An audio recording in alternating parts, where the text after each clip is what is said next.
Dear student, आज की video में हम जो टॉपिक पढ़ेंगे वो क्या है। बेसिकली डेफिसिट फाइनेंसिंग है, ठीक है ना। इसको कहते हैं डेफिसिट फाइनेंसिंग, ठीक है। ये इंटरव्यू के लिहाज से बहुत ज़्यादा इम्पॉर्टेंट क्वेश्चन है। इंटरव्यूअर में भी आपसे ये सवाल पूछे, ठीक है। अब इसका बेसिक कॉन्सेप्ट क्या है। अब रीज़न क्या, आपने एक वर्ड सुना होगा, इसको हम कहते हैं कि बजट डेफिसिट, ठीक है, बजट का खसारा, ठीक है। आपने ये वर्ड काफ़ी सुना होगा। अब बजट डेफिसिट क्या होता है, जब गवर्नमेंट के एक्सपेंडिचर्स, ठीक है ना, वो ग्रेटर हो जाते हैं, वो ज़्यादा हो जाते हैं जितना गवर्नमेंट रेवेन्यू कमाती है, ठीक है। गवर्नमेंट के अखराजात ज़्यादा होते हैं उनकी रेवेन्यू से, उनकी आमदनी से। तो वो क्या होता है, इस सिचुएशन को हम क्या कहते हैं कि ये क्या है, ये बजट डेफिसिट है, ठीक है। अब डिसीजन क्या होता है, जब गवर्नमेंट को बजट डेफिसिट का सामना करना पड़ रहा है तो फिर क्या करता है, वो तो दो ऑप्शन के पास होती है। या तो वो बोरिंग की तरफ जाती है गवर्नमेंट, बोरिंग, ठीक है। या वो क्या करती है, वो प्रिंटिंग ऑफ मनी करती है, यानी इसको कहा जाता है मिंटिंग करना, यानी नए नोट छापना, ठीक है ना। प्रिंटिंग नोट्स, ठीक है। तो जब उनको खसारे का सामना करना पड़ता है तो उनको बोरिंग की तरफ जाता है या मिंटिंग की तरफ जाना पड़ता है। अब डिसीजन क्या होता है, बोरिंग क्या होती है। बोरिंग देखो, जैसे इंटरनेशनल लैंडर्स है, IMF हो गया, वर्ल्ड बैंक हो गया, ये क्या है, इंटरनेशनल लैंडर्स है, ठीक है। गवर्नमेंट को लोन्स देती है। तो डियर फ्रेंड, जब वो बजट डेफिसिट को बोरोइंग्स या प्रिंटिंग मनी के थ्रू, इस जो गैप है बीच में, उसको जब वो रिड्यूस करती हैं, ठीक है ना, रिड्यूस करना चाहती हैं, तो इसको हम क्या कहेंगे, बेसिकली क्या गवर्नमेंट क्या कर रही है, डेफिसिट फाइनेंसिंग कर रही हैं, ठीक है।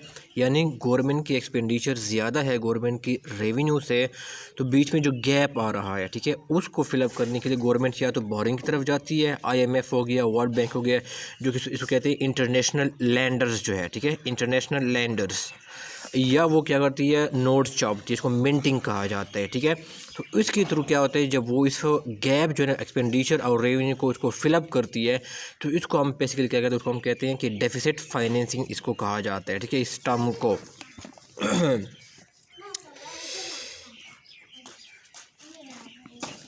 अच्छा, यहाँ पर क्या है, बेसिकली मैं इसका वो डिफिनेशन लिख देता हूँ कि बजट डेफिसिट का, डेफिसिट फाइनेंसिंग का, इट इज़ अ पॉलिसी, ठीक है। डेफिसिट फाइनेंसिंग क्या है, it is a policy where the government expenditures,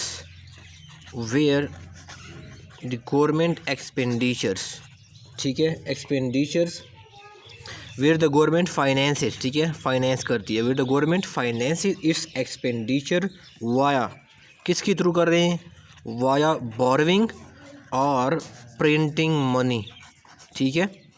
तो आपने इंटरव्यूअर को ये बताना है, ठीक है, अगर वो आपसे पूछें कि ये एक पॉलिसी होती है किसी भी गवर्नमेंट की, जब वो उनको बजट डेफिसिट का सामना करना पड़ता है, उनके एक्सपेंडिचर ज़्यादा होते हैं उनके रेवेन्यू से, तो इस गैप को फिलअप करने के लिए वो तो या बोरिंग की तरफ जाती है या वो मनी क्या करती है, नोट छापती है।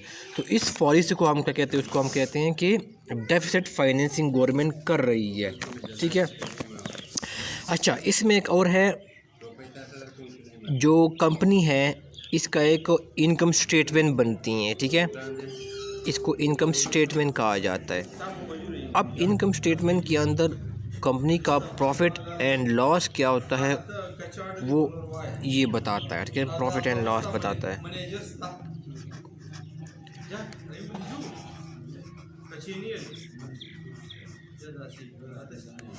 ग्रॉस प्रॉफिट, ठीक है। अब इसमें एक और है कि ग्रॉस प्रॉफिट या नेट प्रॉफिट जो है ना, किससे कहते हैं, ठीक है, ग्रॉस प्रॉफिट या नेट प्रॉफिट, ठीक है।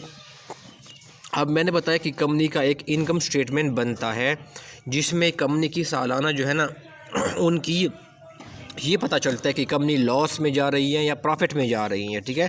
तो उस स्टेटमेंट जो है ना हमें क्या बताती हैं, या ये इसको हम कहते हैं इनकम स्टेटमेंट कहा जाता है, ये इसको कहा जाता है प्रॉफिट एंड लॉस अकाउंट भी कहते हैं, ठीक है।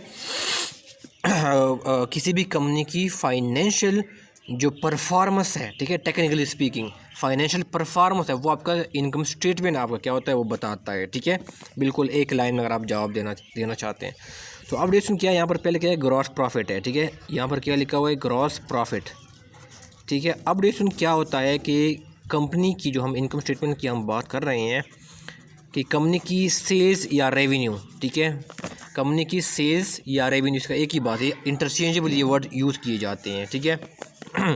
मिसाल के तौर पर क्या वो सालाना कितना है 1 लाख रुपये समझाने के लिए, ठीक है, 1 लाख रुपये सालाना इनकी आमदनी, ये इसकी जो रेवेन्यू है सेल्स से, ठीक है।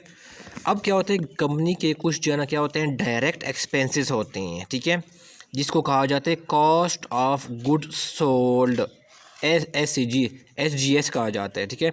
अब डिस्कशन क्या होता है कॉस्ट ऑफ गुड सोल्ड क्या होता है, ये कंपनी के डायरेक्ट एक्सपेंसेस होते हैं। मैं एक एग्जांपल दूंगा, ठीक है, आपको समझ आ जाएगा। डायरेक्ट एक्सपेंसेस कैसे होते हैं, मिसाल के तौर पर एक कंपनी है, कार मैन्युफैक्चरिंग कंपनी है, वो क्या कहते हैं गाड़ियाँ बनाती है। तो अब डिस्कशन क्या है, इस कार को बनाने के लिए आपको जो है स्टील की ज़रूरत होती है, ठीक है ना, स्टील रिक्वायर होती है। स्टील क्या है, एज ए रॉ मटेरियल है, वो कार बनाने में यूज़ होती है, ठीक है। तो जो स्टील के ऊपर कंपनी का जो खर्चा आता है ताकि वो एक कार बना सके, कोई गाड़ी बना सके, तो स्टील का खर्चा क्या होता है, ये डायरेक्ट एक्सपेंसिव है, क्योंकि वो इस चीज़ की प्रोडक्ट में क्या होता है वो यूटिलाइज होती है, वो यूज़ की जाती है, ठीक है, वो बनाने में। अब डिस्कशन क्या, एक फैक्ट्री है, ज़ाहिर फैक्ट्री के अंदर कार बनाई जाती है ना, तो उस फैक्ट्री का जो ना बिजली का बिल भी होगा, उनका जो है ना वो इलेक्ट्रिसिटी का बिल, वो गैस का बिल भी जो है ना वो हो सकता है वो हो, ठीक है ना।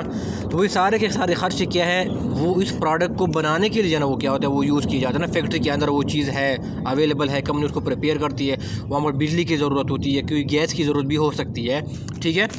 तो ये बेसिकली क्या है, ये खर्चे क्या है गवर्नमेंट के डायरेक्ट एक्सपेंसेस है। अब डिस्कशन क्या है, देखो जो कार मैन्युफैक्चर कर रहा है वहाँ पर कोई मज़दूर भी तो कोई वहाँ पर तो लगे हुए हैं ना, कोई वो है डेली वेजर्स है या कोई भी इसके है जिसके ऊपर काम कर रहे हैं, इंजीनियर इसके ऊपर काम कर रहे हैं, इनको डिज़ाइन कर रहे हैं, ठीक है, उसके ऊपर वहाँ पर काम कर रहे हैं। तो इनकी जो ना जो भी इनकी जो सैलरीज़ है या उनकी जो वेजेज़ है, डेली वेजेज़ है, ठीक है, डेली वेजर है, इनकी जो वो है वेजेज़ है, तो ये बेसिकली क्या है, ये डायरेक्ट एक्सपेंसेस कहते हैं, ठीक है। उसको हम क्या कहेंगे, डायरेक्ट एक्सपेंसेस कहेंगे, क्योंकि वो चीज़ जो कंपनी बना रही है ना उसमें डायरेक्टली क्या होता है वो खुद इन्वॉल्व होता है, ठीक है, वो खुद बना रहे हैं। स्टील क्या है वो प्रोडक्ट में खुद यूज़ हो रहा है। जो एक्सपेंसेस है बेयर करनी पड़ रही हैं, डेली वेजर्स को कंपनी जो पे कर रही हैं वो क्या है उसको कार के ऊपर लगी हुई है, उनको जो है असेंबल कर रही हैं, उसके ऊपर काम कर रहे हैं, ठीक है।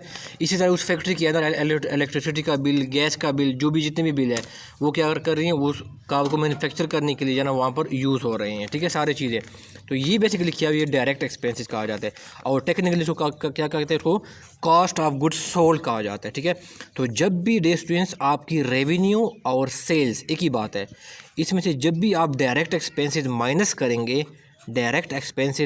करेंगे, ठीक है, जिसको मैंने कहा कॉस्ट ऑफ गुड्स सोल्ड कहते हैं, तो वो आपके पास क्या आ जाता है, आपके पास जो फिगर आती है उसको हम क्या कहेंगे, उसको हम कहेंगे ग्रॉस प्रॉफिट भी कहते हैं, ठीक है, उसको हम क्या कहते हैं ग्रॉस प्रॉफिट कहते हैं। ये इंटरव्यू के लिहाज से बहुत ज़्यादा इंपॉर्टेंट क्वेश्चन है, ठीक है, खासूसन जो मैनेजमेंट साइंसेस और जिनका कॉमर्स का एकेडमिक बैकग्राउंड है उनके लिए बहुत ज़्यादा इंपॉर्टेंट है। तो आपने इंटरव्यूअर को ये बताना है कि जब भी आपकी सेल्स में से डायरेक्ट एक्सपेंसेस जब माइनस की जाती है यानी कॉस्ट ऑफ गुड्स सोल्ड, तो जो फिगर आती है ना उसको हम क्या कहते हैं, उसको हम कहते हैं कि ग्रॉस प्रॉफिट, ठीक हो गया। अब हम आगे जाते हैं। अब मैंने कहा कि नेट प्रॉफिट क्या होती है, तो ग्रॉस प्रॉफिट था ना, नेट प्रॉफिट। अब डिस्कशन क्या होता है, कंपनी का एक ऑफिस है, ठीक है, ज़ाहिर है कंपनी का एक ऑफिस है ना, तो वहाँ पर क्या होता है कुछ एम्प्लॉय वहाँ पर मैनेजमेंट का एडमिनिस्ट्रेटिव वर्क कर रहे होते हैं ना, फाइलिंग का वगैरह चीज़, ठीक है। तो वहाँ पर क्या उनकी जो सैलरीज़ है, एम्प्लॉयज़ की सैलरीज़ है, ठीक है, एक इनका एक ऑफिस है। मैं फैक्ट्री की बात नहीं कर रहा हूँ, फैक्ट्री का जो एक्सपेंस था वो क्या था, डायरेक्ट एक्सपेंस था। मैं उस ऑफिस की बात हूँ, कंपनी का अपना एक ऑफिस है, ठीक है, जहाँ पर वो एम्प्लॉयज़ वगैरह बैठते हैं, काम कर रहे हैं, एडमिनिस्ट्रेटिव वर्क वो कर रहे होते हैं, ठीक है, इसमें डिफरेंस रखिएगा। तो उनकी जो एम्प्लॉयज़ की जो ऑफिस में बैठे हुए हैं उनको जो है ना वो सैलरीज पे करना, ये बेसिकली क्या है, ये इनडायरेक्ट एक्सपेंसेस है, ठीक है, वो उस चीज़ से डायरेक्टली जो है ना वो जुड़े हुए नहीं है, बल्कि इनडायरेक्टली क्या है वो एक्सपेंसेस अखराजात कंपनी के उस प्रोडक्ट से जुड़े हुए हैं कंपनी को उनकी, ठीक है।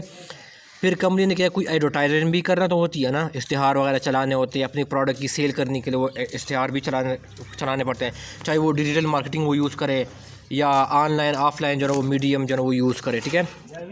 तो उसके लिए जो है उनको ख़र्चे भी करने पड़ते हैं। ये क्या है बेसिकली इनडायरेक्ट एक्सपेंसेस है कंपनी के लिए, ठीक है।